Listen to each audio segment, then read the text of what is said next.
warahmatullahi wabarakatuh. Asupna Nasrani ka Jazirah Arab. Harti kecap Nasrani tukang bebela atawa pahlawan. Asal kalimahna nasoro yang suruh angsorun dicutat tina dawuhan Nabi Isa nalika anjeuna tumaros ka Bani Israil. Man angsori ilallah, hartosna saha anu bakal ngabela kana agama Allah. Qala hawariyuna nahnu ansorullah, kami sakabeh anu bakal ngabelaan ka agama Allah. Nyati mimiti harita aya istilah Nasrani jujulu pikeun jalma-jalma anu gumela ka agama Allah. Sedengkeun ari hawariyun nyaeta istilah pikeun sobat-sobat Nabi Isa. Saupamina Nabi Muhammad urang parantos mafhum sadaya disebut sahabat. Urang Nasrani nyebut ka Yahudi kafir kulantaran urang-urang Yahudi teu daek percaya ka Nabi saatosna Musa.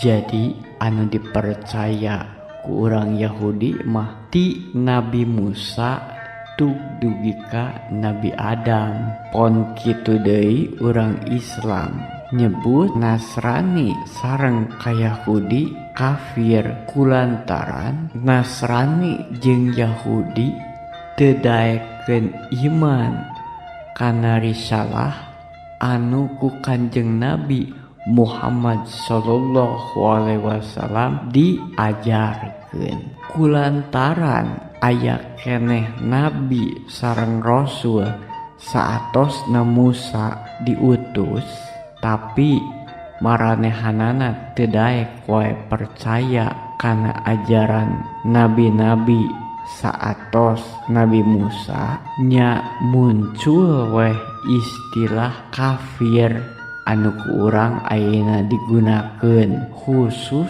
pikeun jujulu ka kaum anu teu percaya kana ayana nabi sareng rasul saatos Nabi Musa. Kusabab Bani Israil teu daek percaya kadua rasul anu diturunkeun saatos Musa, Allah Subhanahu wa taala ngalangkungan Al-Quran nyeksekan ka Bani Israil.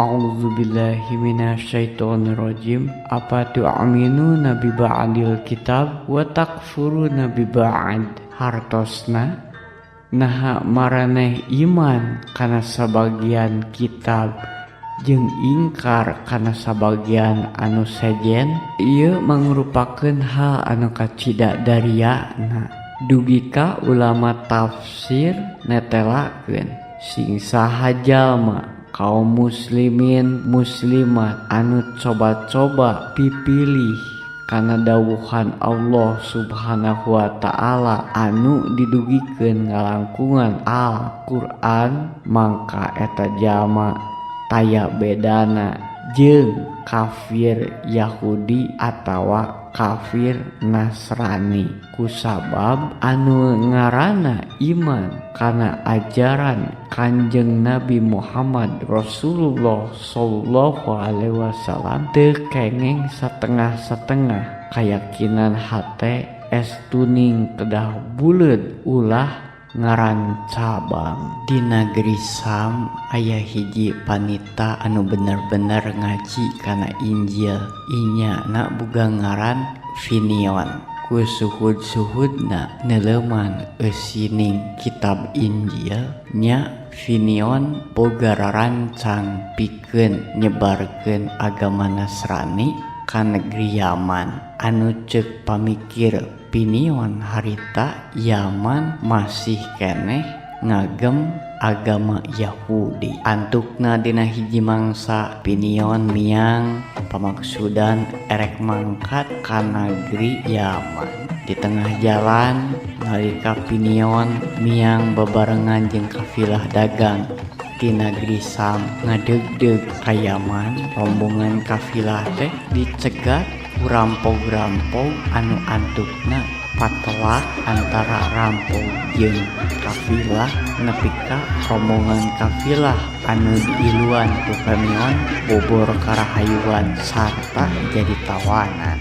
Akhirna Pinion dijadikeun budak dijual belikeun ka negeri Najran. Tapi sok sanajan ayat cobaan siga kitu, Pinion teu ngurangan sumangetna pikeun nyebarkeun agama Nasrani ka negeri Yaman. Inya na tumamprak kana kadar sarta ti poe ka poe tetep pengkuh kana agama Nasrani anu diagemna. Tingkah laku Pinion dina mangsa keur jadi budak kacida kapakena ku anu jadi dunungan Femion. Kocap dina hiji mangsa dunungan Femion anu ngagem agama kepercayaan ngerasa hemang dumeh inyana ningali di kamar Femion estuning huru ngempur siga kacaangan kulantera anu kacida lobana. Padahal sanyaho manehna di kamar Femion ngan ukur aya cempor leutik anu biasa dipake nyaangan ari ibadah. Naon eta anu kurung di kamar Femion nya moal kitu ku hayang manehna ngadoa ka sasembahanana, tapi urang cobaan wae urang katrok pantona sugan Femion bisa mere keterangan anu cinak ngeunaan naon-naon anu kajadian. Femion, coba buka tulakna. Ieu kami aya perlu. Oh juragan sun mangga lebet juragan kalarasan pantonah teu dikunci. Tetalangke dunungan Femion ngadorongkeun panto sarta asup ka jero kamar Femion. Hatur punten juragan, asa kuraruas aya pikir saeunaon manawi kerasa rumpaheun ka kamar abdi. Ieu eta Femion. Kami ngabdirengeh ayat cahaya kuru ngempur di jero kamar anjeun nalika tadi anjeun keur ngalakonan ibadah ngadoa ka sesembahan anjeun. Kami jadi penasaran, cik terangkeun nah agama naon anu ku anjeun diagem? Cek dunungan Femion kacida dariana. Pok Femion ngamimitian cumarita. Abdi ngagem agama Nasrani, agama profetis, agama anu dilungsurkeun di langit ngalangkungan nabi. Aya nabi teh utusan ti Allah pikeun ngadugikeun parentah. Agama Nasrani gaduh nabi ku sakumna umat Nasrani dipercaya jeung diagungkeun. Wastana eta nabi Kanjeng Nabi Isa. Ciri na agama profetis ngagaduhan kitab suci mangrupakeun padoman dina raraga ngajalankeun agama. Eta kitab suci disebat Injil. Anu saterusna barabat Femion nyaritakeun sagala hal ngeunaan agama Nasrani. Ditetek da aya nu kaliwat tug nepi ka bubuk leutikna. Pamustunganana Femion tanya ka dununganana ngeunaan pamadegan naha daek atawa henteu pikeun pindah agama ngagem agama Nasrani. Tah sagala rupina ku abdi parantos didongengkeun. Kantun ayeuna juragan naha kinten-kinten iraha juragan bade ngawitan ngalih ti ageman luluhur ka agama Nasrani. Pikeun kuring sagala rupana jelas kaharti ku fikir kahontal ku akal, tapi kami moal waka gana-gana pindah agaman sabab agama luluhur kami geus diagem turun-tumurun. Kajaba saupamana anjeun sanggup merebuk di anu leuwih jentre pikeun kami jeung masyarakat Najran. Cik nah sanggup anjeun merebuk di anu leuwih nyata. ngadenge pananya kitu Femion seriletik sarta pok ngamimitian di cumarita ditujukan ke dununganana. Saupami kitu mah abdi gaduh usul kumaha upami kieu. Siapkeun waktos anu mustari, kumpulkeun sadaya pangeus Najran didinya urang buktoskeun naha sesembahan abdi atanapi sesembahan urang Najran anu langkung lukung pangartina sarta tarohanana sesembahan abdi Allah tiasa ngelehkeun sesembahan bangsa Najran. Mangka urang Najran ulah honcewang deui kedah langsung ngagem kana agama Nasrani. Usul eta ku kami katarima sarta isuk langsung ku kami bakal dipagunemekeun jeung para inohong di dieu. 2 poe geus kaliwat ti satu tasna Femion paguneman jeung dununganana. Dina wanci isuk-isuk panon poe geus medal deui bae arek nyaksi sagala rengkak paripolah manusia anu magalaran di alam dunya. Di alun-alun Najran harita geus ngakimbung ribuan jelema pikeun nyakseni kana kajadian anu baris lumangsung poe eta. Sabab tokoh-tokoh Najran geus nyebarkeun bewara yen dina poe eta baris diayakeun ngadu sesembahan antara sesembahan Femion jeung agama anu dianutna ngalawan sesembahan bangsa Najran agama karukun anu boga simbol tangkal kecil gedena anu geus disembah ratusan tahun saenggeus tepi kana wanci anu ditangtukeun salah saurang tokoh masyarakat anu kapeto pikeun jadi wawakil ngamimitian biantara. Pikeun sakumna masyarakat Najran regepkeun ku sararea urang sakabeh ngariung di dieu lain ukur lantung tambuh laku lampah tanpa seja tapi ngandung paniatan pikeun nyakseni ngadu jajaten antara sesembahan Femion Allah jeung agama Nasrani ngalawan kadigjayaan sesembahan urang agama karuhun anu disimbulkeun ku tangkal gede. Dina hal ieu saupamana Femion jeung sesembahanna eleh maka Femion siap eukeur dicacak di walang-walang diduruk dina balai sigala-gala. Tapi sabalikna lamun sesembahan Femion anu meunang sarta karuhun urang anu biasa disembah ngaliwatan tangkal anu gede eleh mangka dina poe ieu keneh sakumna rakyat Najran urang pindah ngagem ka agama anu dibawa ku Femion nyaeta agama Nasrani. Sesembahan urang lain karuhun tapi sesembahan urang Allah. Kuring miharep kabeh pangeusi Najran sapuk kana ieu kacinekan.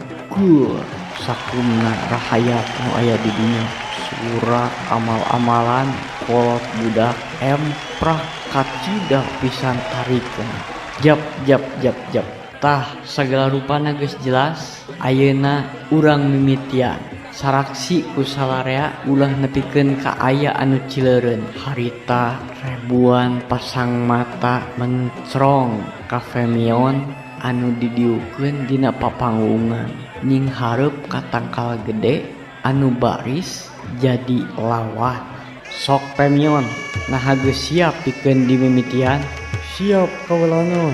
Rep Femion sidakep sinuku tunggal meureumkeun panonna mepet panca indra pikiran dipuseurkeun manteng paguh ka kersana Allah Subhanahu wa taala pikeun ngayakinkeun urang Najran kana agama Nasrani. Femion terus manteng naneda kanu kawasa dasar Femion anu taat dina ngajalankeun ibadah jeung parentah ti Allah pamenta na dikabul ku Allah saciduh metu saucap nyata tekung silila gerung aya angin anu ngahiu ngagelebug nuju ka eta tempat tekung silila aya gelap anu kacida tarikna kilat na nyamber kana eta tangka anu geus 100 tahun disembah ku urang Nazran. Brah tangkal eta beulah jadi dua tegung silila. Gur tangkal anu kacida gedena kahuru useun didatangkeun tina kingkilaban anu nyamar teh. Gur masyarakat Nazran surah amal-amalan sarta harita keneh sakumna masyarakat Nazran pindah ageman asup jadi nganut agama Nasrani. 5 tahun lumakuna waktu tisaprak Femion mimiti nyebarkeun agama Nasrani di Nazran. Harita geus loba pisan panita-panita ngora anu siap nuluykeun tapak lacak Femion dina nyebarkeun agama Nasrani. Nincak tahun ke-7 Femion tutup umur. Manehna boga cita-cita pikeun mangkat ka Yaman anu can bisa kasorang. Nya cita-cita eta pisan salawasna sok diamanatkeun ka sakabeh murid-muridna di sela-sela manehanana eukeur nurunkeun kanyahona di bidang agama. Guaran dina waktos ayeuna urang cekapkeun sakieu heula mugi bae sasiereun sabeunyereun sing aya pulunganana khusus kanggo pun emang umum kanggo palawargi anu parantos ngimutan ieu rekaman ti awal dugi ka akhir. Urang teuneun dihandelem hieum tuna dihanyuang siang paranti nyokot ninggalkeun mangsa datang samper deui. Bobot sapanon carang sapakan ngeda agung cukup lumur jembar hapunten.